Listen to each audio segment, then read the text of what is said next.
With Lucky Land Slots, you can get lucky just about anywhere. Dearly beloved, we are gathered here today to... Has anyone seen the bride and groom? Sorry, we're here. We were getting lucky in the limo and we lost track of time. No, Lucky Land Casino, with cash prizes that add up quicker than a guest registry. In that case, I pronounce you lucky. Play for free at LuckyLandSlots.com. Daily bonuses are waiting. No purchase necessary. Void where prohibited by law. 18+. Terms and conditions apply. See website for details.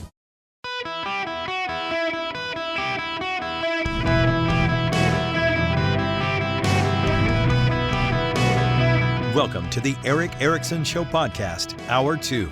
Hello, America. Welcome. It is Eric Erickson here. The phone number is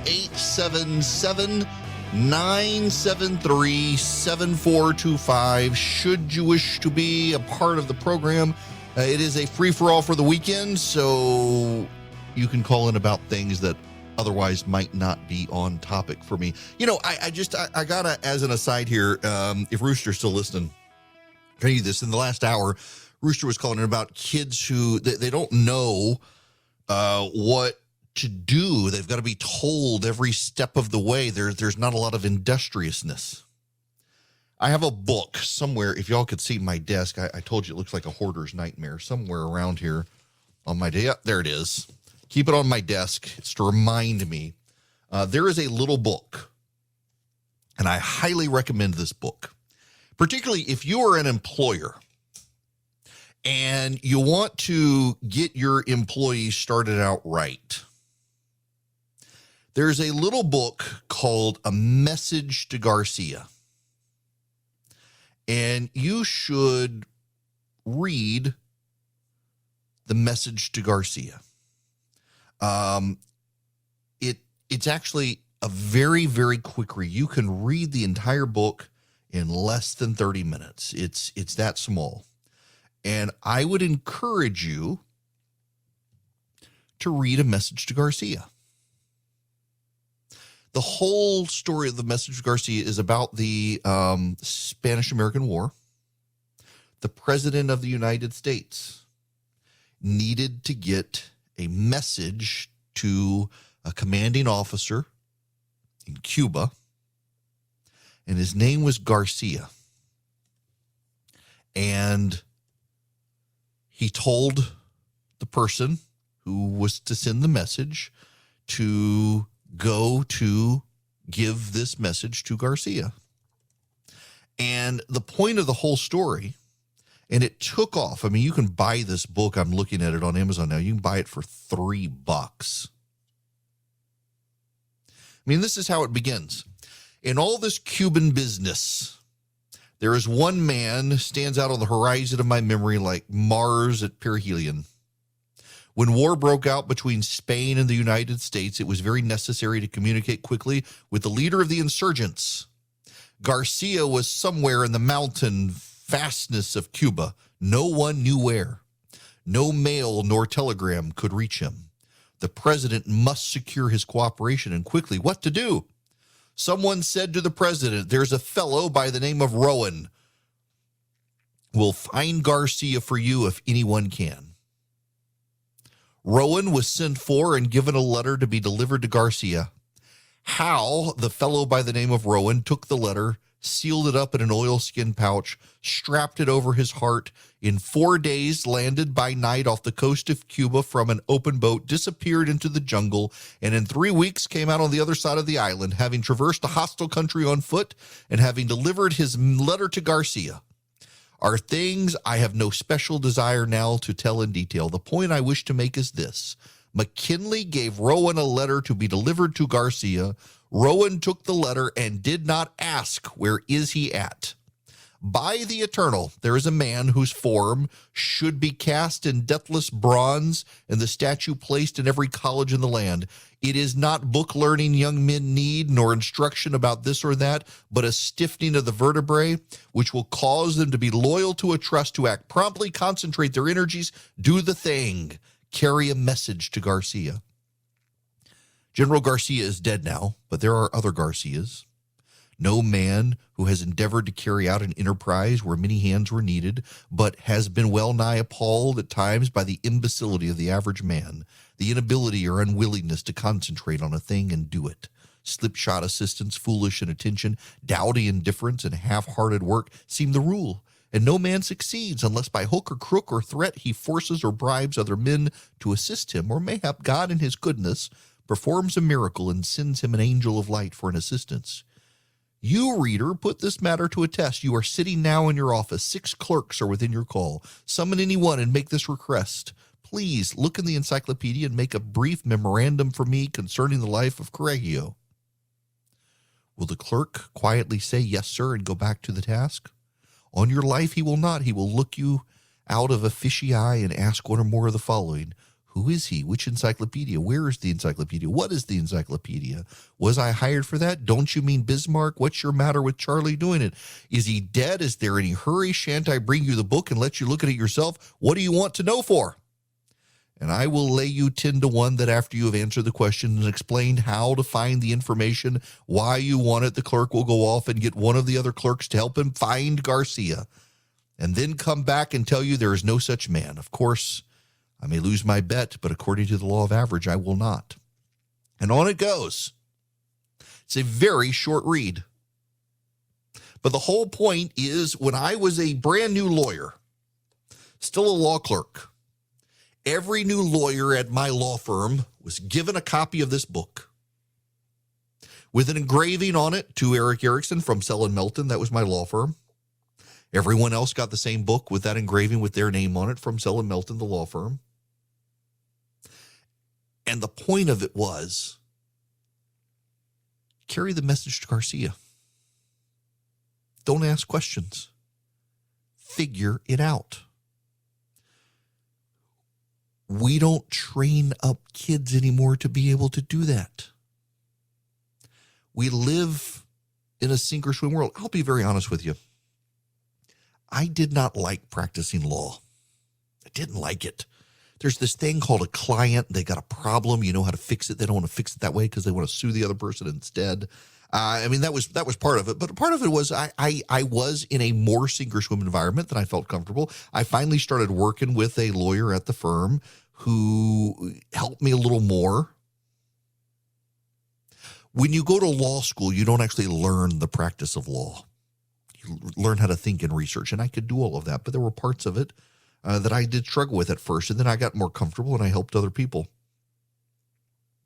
Or look at this radio thing. Now, listen, I very honest with you, I really genuinely, truly thought when I started radio that anybody could just sit here and talk for 3 hours without a script. I had a conversation with my buddy Luke, who helps with all my insurance stuff this morning.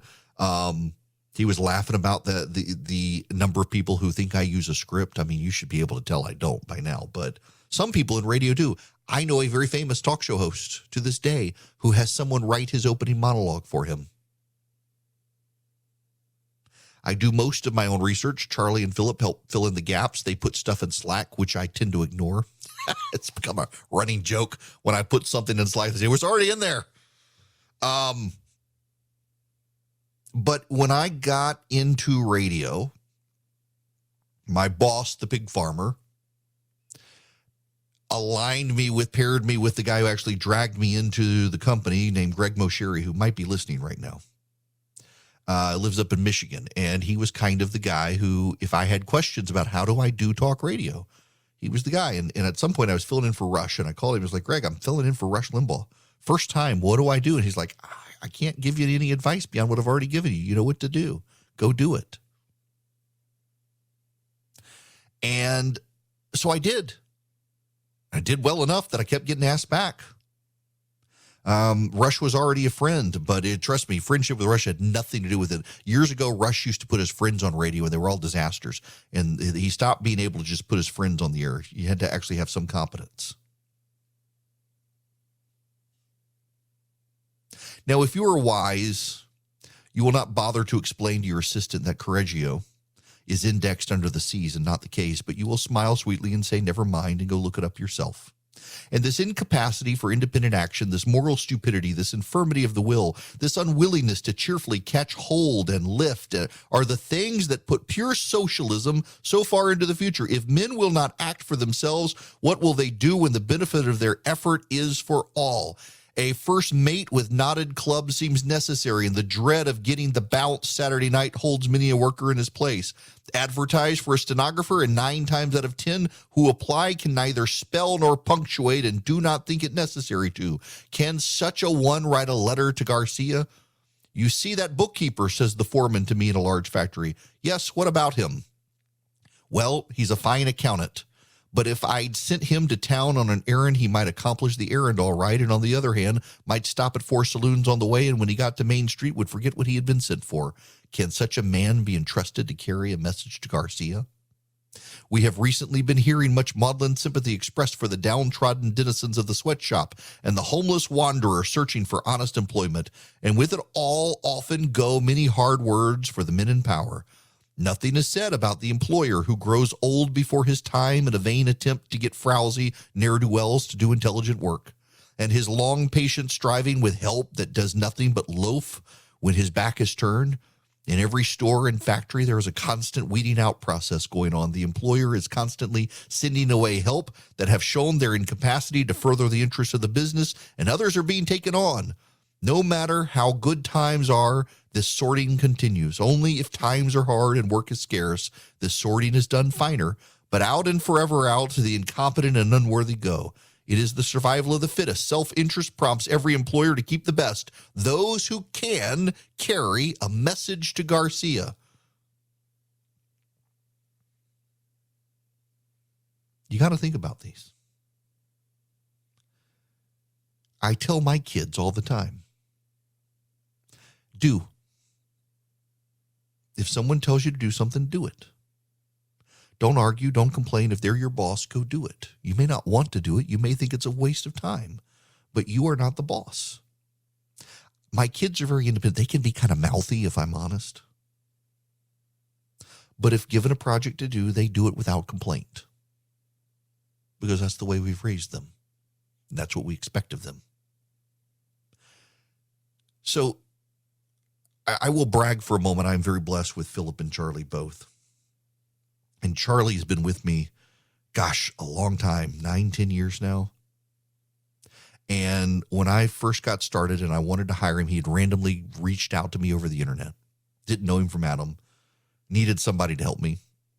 He paid his own way, came with me to Tampa to the Republican National Convention and just did. Didn't even have to tell him what to do. He just did it. He knew ahead of time what to do.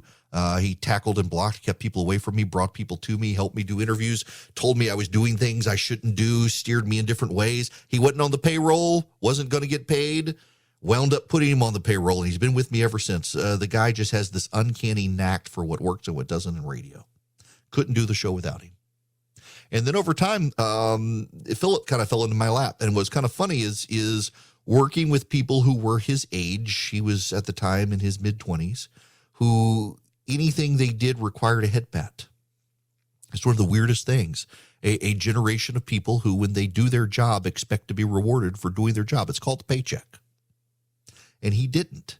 He went out of his way to create his own work, to create his own work ethic, to define the parameters of his job without me having to do it for him, has taken on more responsibilities and does it all great. And the things he doesn't do great, he's mindful of and has worked to improve. And now he handles digital ads and all sorts of stuff that weren't the things he started out doing. And he does. And both of them together have become this highly competent team around me that I couldn't do my job for. And I never told either one of them what to do. They just did. They got their message to Garcia. And I would encourage you, if you are an employer, when you get new employees, you hand them a copy of the message to Garcia. And they will either understand the message of the book or they won't. My heart goes out to the man who does his work when the boss is away, as well as when he is home. And the man who, when given a letter for Garcia, quietly takes the missive without asking any idiotic questions and with no lurking intention of chucking it into the nearest sewer or of doing aught else but deliver it, never gets laid off nor has to go on strike for higher wages. Civilization is one long, anxious search for just such individuals. Anything such a man asks will be granted. His kind is so rare that no employer can afford to let him go. He is wanted in every city, in every town, in every village, in every shop, store, shop, and factory and office. The world cries out for such. He is needed and needed badly. The man or woman who can carry a message to Garcia. A friend of mine and I were discussing Boll and Branch sheets the other night when he was sitting on the front porch with me, and he didn't believe that they got softer and softer every time you wash them. His wife was not convinced at all. She figured it was all marketing hype. Now she wants Boll and Branch sheets for all of their beds at home. Why? Because they really do get softer every time you wash them. They're free of toxins, pesticides, harsh chemicals at every step of the process. They're the finest 100% organic cotton on earth. They're made by artisans who earn the pay and the respect they deserve. And right now, you can bring home a better night's sleep this holiday season with Boll and Branch bedding. Their signature sheets even come wrapped and ready in a beautiful holiday gift box. It's going to look good. It's going to feel great. For a limited time, get 20% off your first set of sheets and free shipping when you use promo code ERIC at bollandbranch.com. That's Boll and Branch, BOLLAND branch.com. Promo code is ERIC, ERICK at bollandbranch.com. Hello there. Welcome. It is Eric Erickson here. The phone number is 877-973-7425. Should you wish to be a part of this program, we'd love for you to be a part of the program if you want to call in. At the bottom of the hour, my buddy Josh Youssef is going to join me again to finish talking about what we were talking about yesterday. That is the Help the Persecuted, his nonprofit. Some of this, let me just tell you to set the stage for this before he comes back on. One of the coolest things that happened, and you guys, if you are listening right now, some of you actually helped them do this. An actual descendant of the Prophet Muhammad, like indisputable descendant of the Prophet Muhammad in Iraq, converted to Christianity.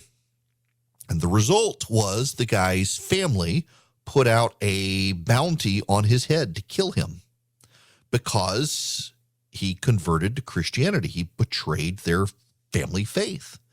And so Help the Persecuted, thanks to many of you who are listeners of this program, were actually able to go into Iraq, put him on a plane, and extricate him from the country to save his life.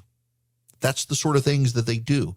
It really just a deeply fascinating story.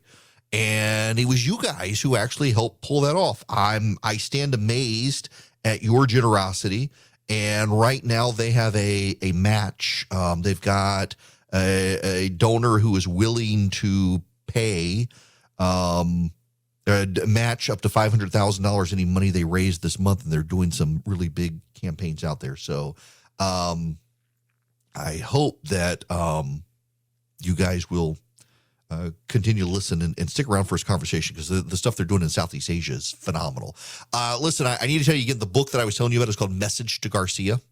And you should consider it if you've got young employees coming in.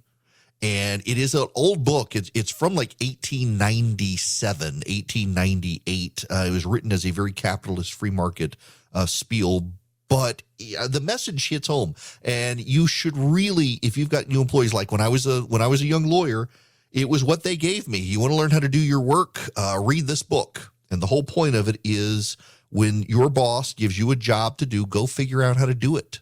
Stop having to ask for directions for every little thing you do. It is one of the chief complaints I hear from employers all the time. When the kids show up, they don't have great work ethic. And the kids who show up and have great work ethic are one day going to be called boss. Now, your boss move of the day is to go to omahasteaks.com and take advantage of their incredible offer. You can go to omahasteaks.com today. You can save money, like $30, using promo code ERIC at checkout, ERICK. Minimum order applies. But if you want a turkey or a ham for Christmas, or you want to give boxes to people, let me tell you about the first time I ever got a gift from Omaha Steaks. I'd been sending them since I was in college or law school. When I was a lawyer, someone sent me a box of Omaha Steaks, and we had moved. And we still had stuff in the old house, and I went over to get the stuff. That box had been sitting there for days. You could smell the box before you saw it. The person didn't know I had moved. I was able to get the label with the order number off the top of the box, and I called Omaha Steaks. There was no who sent it to me. They wanted it to be anonymous, I guess. And I called Omaha Steaks and said, look, I've moved. This box was sitting there. I don't even know who sent it to me. And Omaha Steaks said, we will send you a brand new box, and we will let them know you moved, and we will give them your new address, because the person didn't want me to know who had sent it. It was just a surprise gift. That's the sort of customer service you're dealing with Omaha Steaks. They sent me a brand new box. The person, I found out later, he told me who it was. He had wanted to surprise me. It was a great surprise. It was delicious. Omaha Steaks made it right. Incredible customer service. They want a lifetime relationship with you. You can go to omahasteaks.com today. Minimum orders apply, but put Eric in as a promo code at checkout and save $30 extra at omahasteaks.com. I want to tell you guys a little about a group I've been working with, Americans for Prosperity. Maybe you've heard of them. They're the largest grassroots network in the country, fighting to expand freedom and opportunity so that we can unleash prosperity in America again. Here's what I like about Americans for Prosperity. They focus on building movements at the community level, not Washington, D.C. That's actually how I first came to know them, in Georgia, helping rise up the Tea Party movement in 2010. They understand we're not going to find solutions in Washington. We got to take power out of Washington. That's going to have to come from Americans like you outside the Beltway bubble. That's why I'm excited to partner with Americans for Prosperity to provide an effective platform where we can talk to our fellow Americans and advocate for solutions to the most critical challenges facing the country. I encourage you to learn more about Americans for Prosperity by going to americansforprosperity.org/Eric. Hello there. It is Eric Erickson here. The phone number is 877-973-7425 should you wish to be on the program. Delighted to have you, but I got a special guest, as I mentioned earlier. My buddy Josh Youssef is joining me again from Help the Persecuted. Josh, welcome back. Thanks for having me back on, Eric. All right. So yesterday we were talking about Iraq. We talked about the Middle East, and I know you guys have been doing a lot within Central Asia as well. And I do want people to know, if they want to help, if they text donate to 33777, there is a matching gift up to $500,000 for you guys. Great program. So let's talk about Central Asia. You know, this past year we added Iran, an Iranian team member to our team, and I met him this summer. And it's a different environment for us, where in the Middle East you do have some states, some Arab states, that are, not less than thrilled about conversion from Islam. But a lot of them are moving towards kind of a more progressive understanding of conversion, and they're even changing their constitutions. But in Iran, it is a next level state persecution of Christians, and we're seeing that now in the death of Masa Amini. Anybody who kind of stands against the government or is perceived as standing against the government, they will crush those people, and whether they're protesters or Christians, they look at Christians as if they're enemies of the state, because they are apostate. And we are seeing, mass arrests. We are seeing, both state and family persecution at that level in Iran, in ways that we really don't see in other countries, besides Afghanistan. Yeah, listen, I grew up in the Middle East, obviously. I say that Charlie laughs at me sometimes because I'll start a conversation with him. Well, I grew up in Dubai. Well, everybody knows I grew up in Dubai. But actually, what people may not know is that some of my very best friends were Iranian refugees who had fled when the Shah collapsed, and fled the rise of the Islamic overlords of Iran and the Ayatollah. And how bad the persecution is for Jews and Christians in Iran. But also, today there are lots of reports around the world. I think World Magazine had a survey of the surprising growth in Christianity within Iran right now. It is flourishing in that persecution. It has exploded. And, I look at our Iranian director in Turkey, here's a man who spent 3 years in prison for his faith. He did a 90-day hunger strike where the prison actually tried to keep him alive using IV bags, and he did that to help get some of his Christian brothers and sisters released. But the emotional torture and the physical torture that he underwent, and yet his faith is so strong, and he's now leading a online ministry back into Iran from Turkey, and they're using his in-laws and his family against him. Like, stop what you're doing, or we're going to hurt your family. I mean, that is the price that they're willing to pay. And as a result of that perseverance in their faith, we're seeing the church grow. We're seeing it multiply. We're seeing house churches grow, and people are willing to take great risks. They're very courageous. I would say they're the most courageous, intentional believers I have ever encountered. Now, I know you guys helped a woman who had been mistreated by her parents and abused by her husband. She came to faith, and the thing she said was, in the darkest days of my life, a new light shone. God resurrected me and gave me strength to live again. He stopped me from being a prostitute, gave me hope to get out of those dark and loveless days and experience his true love. He saved me and my daughter. It's an incredible story. In a lot of cases, women are married off to much older men, so very young women married off to much older men, and they're mistreated. And there's this dark side to that whole thing that is just really just wicked. And this woman came to faith, and we have a program in Iran and really throughout the Middle East, North Africa, and Central Asia called Enduring Livelihood. So our Enduring Livelihood cases, if you're a Christian, you're not going to get your family's not going to loan you money, the bank is not going to loan you money, and you experience what we talk about in our internal team as civic death, the idea of kind of choking out someone's ability to be able to earn a living, make a living, and be independent. And so we come in with funds, Enduring Livelihood funds, to help build their business. We help them with their business plan. We help them with their day-to-day operational activity. And that was one of those cases. Ultimately, it was safe housing and then an Enduring Livelihood case to follow. But it's been awesome to see that it not only employs the immediate family, but then the larger persecuted church is employed as a result of some of these businesses like nail salons and barbershops, and we had a wedding dress maker in Iran. So it's exciting. Now, I'm Googling something here because it goes to a point I need to make. Yes. So people think of the Middle East. They think it's desert. It's hot. It is right now 37 degrees in Tehran, the capital of Iran. The low there will be 35 degrees. The high tomorrow will be 40 degrees in Tehran. Not exactly the sweltering desert environment some people envision. They're just south of the Caucasus Mountains that you can see from the city.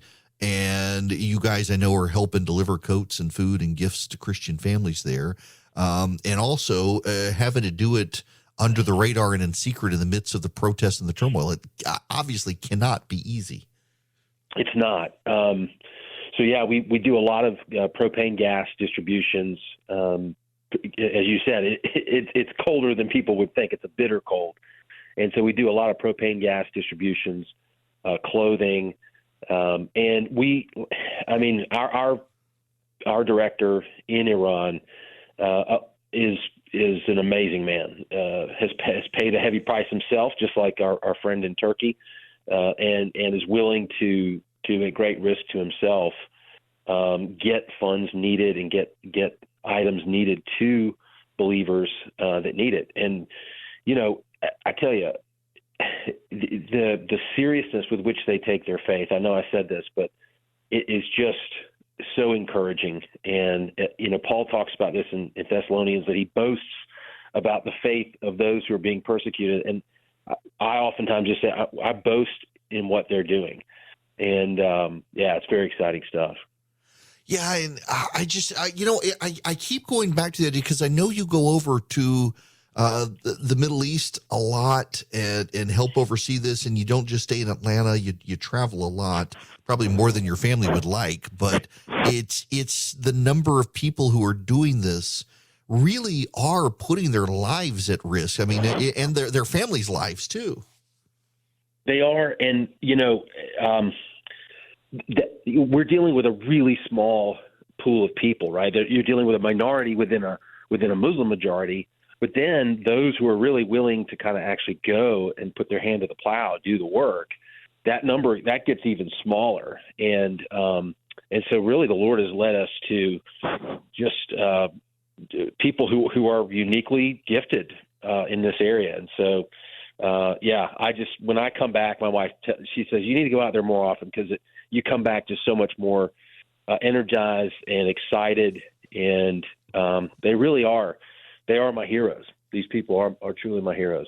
Well, and if Iran's not difficult enough, you've got the Afghan situation there, where I know you guys have rescued, 750 or so people and are trying to resettle them around the world. And now the Taliban is cracking down harder and harder, making it harder and harder to get people out.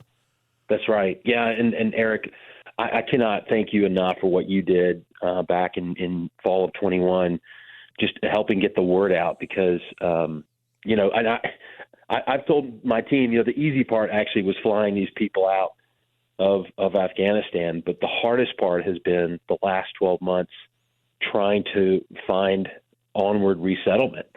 And Canada, honestly, Canada came in and took the majority of them, followed by the U.S. and then a few European states and Australia. But Canada really stepped up.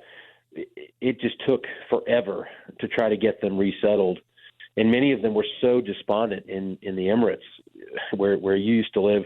We had Sheikh Nayem, the Nayem royal family basically took all these people in to humanitarian city in Abu Dhabi at their own expense. And these people were so discouraged. Some of them were actually thinking, should we just go back to Afghanistan? That's how desperate they got. But thankfully, Western nations stepped up and took them. And, now what we're dealing with is the last year, the Taliban has been somewhat distracted. But we've heard over the last 2 months, there's been a crackdown, particularly in the north in Mazar Sharif. The Taliban's going in and checking people's phones to see if they have the Bible app or if they have been communicating with Christians using Signal or WhatsApp. And then just a general, like if you're not in the mosque, they're going to come round you up and make sure you get there. And so they're getting a lot more serious about apostasy. And this is really concerning, very, very concerning.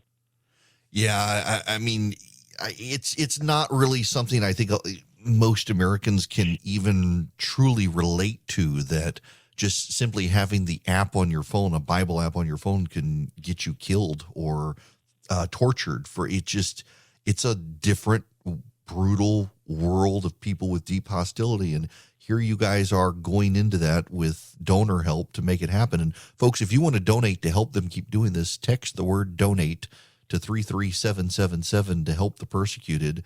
Literally, you are helping the persecuted around the world. They've got a matching donation of up to $500,000, and hopefully we can help Josh do this. Now, Josh, I want to go back to something you and I have talked about before, because it's the holiday season, the like, and I have continued to be struck, and I keep reading these articles throughout the Middle East, the number of people who, with limited or no contact to Christians, start having dreams about Jesus and then go seek out Christians and convert. I am fascinated by this story, that it just, time and time again, I hear this conversion story from people in the Middle East. They just start having dreams about Jesus. It's so fascinating to me that I'm actually working on this as a thesis for my finally wrapping up my master's here at Reformed Theological Seminary. But somebody here actually heard me talk on the subject, and they said, this is something that as Reformed Christians we don't know what to do with that. We don't know what box to put that in. And so I've decided to kind of write on this. It's a big thing, Eric. It's not these people have not eaten bad falafel. They are having dreams of Jesus visiting them. In most cases, probably 90% of the cases that I've looked at, it's one or two dreams. And once that person becomes part of a Christian body, reading the scriptures in the church, they stop having the dreams. And that's very unique. I think God's using this in a way to reveal himself to people who don't have access to church and the scriptures. And I think that's his purpose.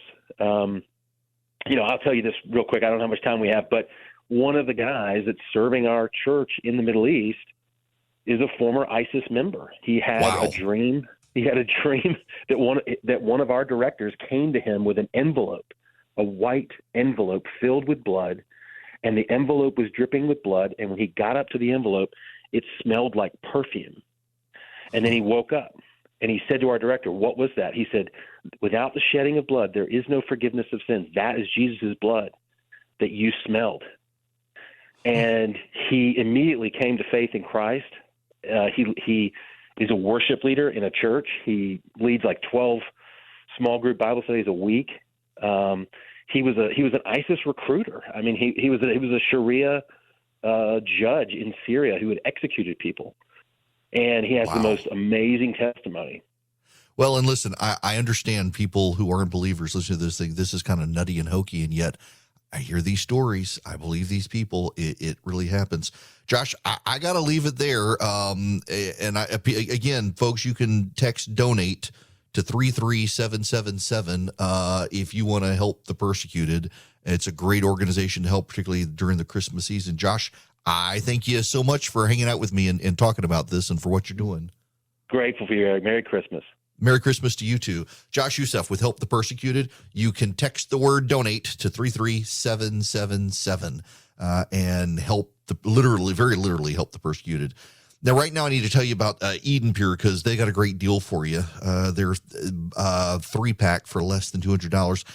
I get a lot more questions than I used to. Y'all are clearly buying these. In fact, Eden Pure tells me you guys buy a lot of these. And people ask me how I use my Eden Pure Thunderstorm. First, let me tell you, you can go to EdenPureDeals.com. Put in the discount code ERIC3, ERICK3. You get 3 for less than $200. You're saving $200, and you get free shipping. How I use it as an odor eliminator. So we have a couple in the house. I keep one on my back porch now because it gets kind of musty smelling back there, and I can fire it up and it'll wipe out those odors. I keep one in my travel bag when I travel so that if I'm in a hotel room that stinks, someone's been smoking or it's musty, or I'm in a rental car that stinks, someone's been smoking there. That happens a lot these days with rental cars. It just wipes out the odors. Like you cannot smell the odor in the car or the hotel room. It wipes it out. You plug it in, you walk away, leave it for a little while, you come back, and the odor's just gone. It works. EdenPureDeals.com. You can take care of smoke odors, litter box odors, cooking odors, fry odors, pet odors, musty odors. It also is an air purifier, so it traps the pollen and the dust in the air. You just wipe it out. It's filterless. EdenPureDeals.com. The discount code is ERIC3. This other program brought to you by First Liberty Building and Loan. Wherever you are nationwide, reach out to them if you want to grow your business. FirstLibertyGA.com. Tell them I sent you. I got about a minute. Don't want to keep Robert waiting here. Robert, I got about a minute and a half here. Thanks for taking my call. I enjoy your show. Thank you very much. I have a group of people, young people, that could find Garcia. Good. Guaranteed, 100%. Who are they? The Boy Scouts of America. All the young people. And about 3 years ago, we let the girls come into the scouting program. And I guarantee you could give them that task. And we also have the Eagle Scout, who is only 4% of all the scouts that join the Boy Scouts of America ever reach the rank of Eagle Scout. Right. And I guarantee you that I could put any of my Eagle Scouts to that task, put them on an island, and they would find Garcia. It may take them 2 weeks, may take them 2 months. But in the scouting program, we teach character building. We teach citizenship. We teach the life skills. We teach cooking, first aid, map and compass, leadership, wilderness skills. and they learn all that. Well, you know, And they practice that. They camp all the time. Yep. When I was in Scouts when I was in Dubai, I never made it Eagle Scout. We moved home after 9th grade. But Robert, I appreciate that, and good to know there are scouting supporters. I know that you've also got now. You've got the Christian equivalent, given some of the politics involved with people behind the Scouts and the like. But those sorts of programs definitely do build character, whether it's the church ones or Scouts. But yeah, we really need to raise up kids to be able to think and acquire knowledge without spoon feeding it to them. Any program that does is good. When we come back, well, we got to get into the Merchant of Death. With the Lucky Land Slots, you can get lucky just about anywhere. This is your captain speaking. We've got clear runway and the weather's fine, but we're just going to circle up here a while and get lucky. No, nothing like that. It's just these cash prizes add up quick. So I suggest you sit back, keep your tray table upright, and start getting lucky. Play for free at LuckyLandSlots.com. Are you feeling lucky? No purchase necessary. Void where prohibited by law. 18+ terms and conditions apply. See website for details.